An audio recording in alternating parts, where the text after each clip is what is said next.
You know, dami na agad nag-join, no? Nakabay ako mga idol, nakabay ako. 1,000 panigurado.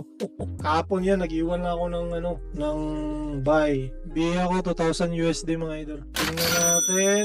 Makakaabutin tong daily time frame mga idol, oh. Respected yung tawag nito, yung 4 hours. Nakapag-buy na ako dito na area, oh, kagabi. Tali dito magandang ano, re-entry. 1 hour time frame. Ano lang to ha, re-entry. Tingnan natin sa refine. Yun na yung pinaka-clear. Maglalaro pa to sa buying momentum to eh. So nag-react siya sa ano, nag-react siya sa 4 hours order block natin. Nag-place ako ng buy kahapon kasi nakita ko yung reaction dito sa ano, sa daily time frame, which is mas dominant naman si daily compare kay 4 hour time frame. This is our last trade mga idol ha, kasi 10 PM meron akong tuturuan. Actually dapat mag-end na pala, mag-prepare pa ako mga idol. May tuturuan ako 10 PM, so mag-prepare pa ako. Okay, tingnan na tayo ng 300 plus USD yung trade natin. Yan, 300. So mga idol, mag-end live na ako ha. Huwag mag-end live boss.